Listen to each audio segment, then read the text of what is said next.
First thing we're going to look at with most of these things you're going to find, depending on which cable you got, you may have some problems from the get-go. So we're going to plug in the cable into the port right here. And the first thing we're going to check just to make sure is we're going to go to Device Manager.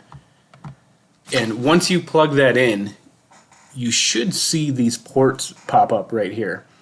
You're going to open that up and see, this is the problem. Depending on where you bought the cable, it may or may not have the right drivers with it. Chances are 9 times out of 10 you're going to get an error that looks something like this, or it's just not going to work at all. So if you got this, we're going to show you how to fix it. The first thing you do is you need to look up, it's going to be a prolific driver 3.2.0.0. I'll leave the link down in the profile for this. So we're going to download this, open up the folder, and just install it real quick. Accept the terms. Finish. Now I'm going to jump back into Device Manager. Okay, so now that we installed that, we're going to have to come in here and set that to the right driver. So we're going to go into the ports. I'm going to right click this, Update Driver, browse my computer, and down here you're going to want to pick Let me pick from a list of available drivers on my computer. You're going to see the one that you installed up here. It's a 3.2.0.0. You're going to have to roll it back to the old driver to get this to work. Click Next. Successfully updated the driver. Now you're going to see it where it assigned it to COM3. Remember that for when we open up Chirp. Now for Chirp, I've already downloaded this, but I'll show you. You just go to Google, Chirp software. It's going to be the first thing that comes up. Click Download. Download the latest Windows version. And you're going to probably want this top one, the Chirp Daily Installer. It's going to be the newest one.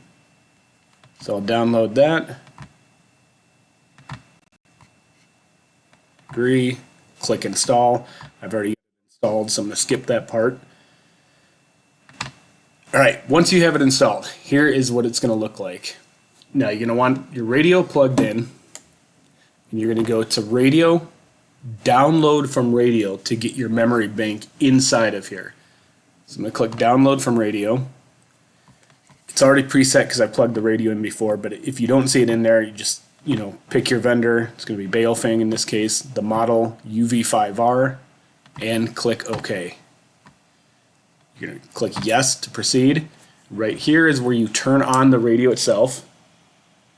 Make sure you're on a frequency where there's nobody at.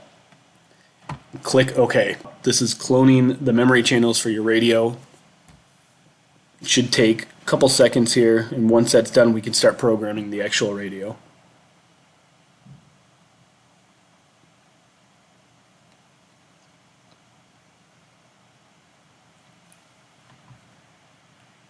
Okay, so you're going to see my radio pop up over here. I've already pre-installed some stuff, but I'm going to show you. We'll delete these just so you can see what it looks like. So the first three I have is you got the 2-meter calling simplex frequency, a 70 centimeters simplex frequency, and then I've got something, say you have a team or a family or someone and you want a certain channel set on all the radios. You can go in here and manually input your frequency here. Name the channel, click OK. And that'll set that on memory channel 2 on your radio. Now the next thing we're going to do is we're going to click on 3 here, and we're going to want to start importing some frequencies into here. So I'm going to import using a data source. You go to Radio, Import Data Source, and we're going to use a repeater book in this case. And I'm going to choose State of Utah, County Salt Lake, and I'm going to import 2 meters. Click OK. It's going to show me a list. I can pull out whatever I want. And now that's imported it into the channels for my radio. At this point, I'm going to show you how to push it to the radio. You go to Radio, Upload to Radio. Click OK. OK again. Proceed. And it's going to start pushing the memory to the actual radio.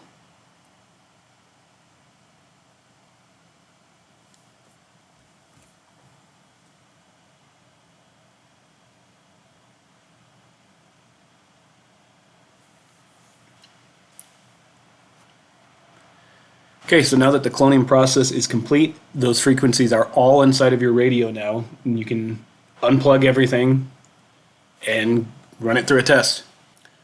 Okay, so I'm going to do something else here because I want to add some other frequencies, and for some reason whenever I add it again in here, things get a little screwy. So I'm going to open a new screen, and I'm going to come in here, and I'm going to import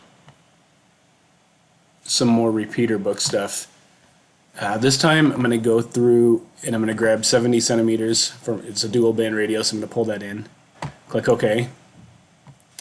I'm going to import these into that new screen right here.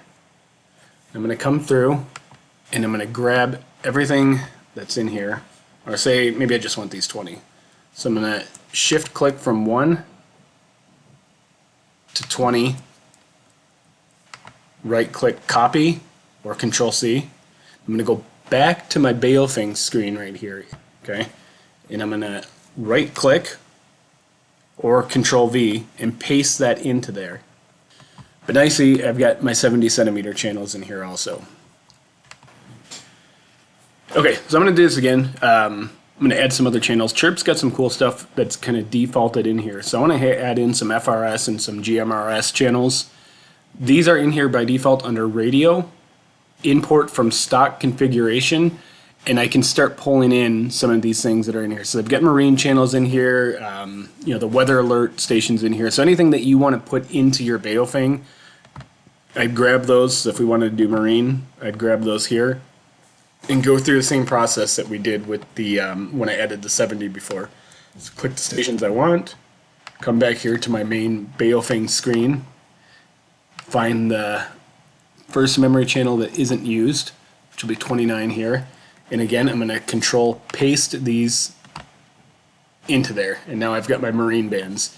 If I want to come back, I can do open up another screen, new screen, radio, and this time let's import our FRS channels, pull those open. Now I'm going to shift select all of these. I'm going to copy them, come back into my Baofeng, look for the open memory channel at 50. I'm going to right click, paste, and now I've got all my FRS channels in there also. Now, same process as before. I'm going to go to radio, upload to radio, click OK, click OK, click yes, and it's going to send everything on over to my radio.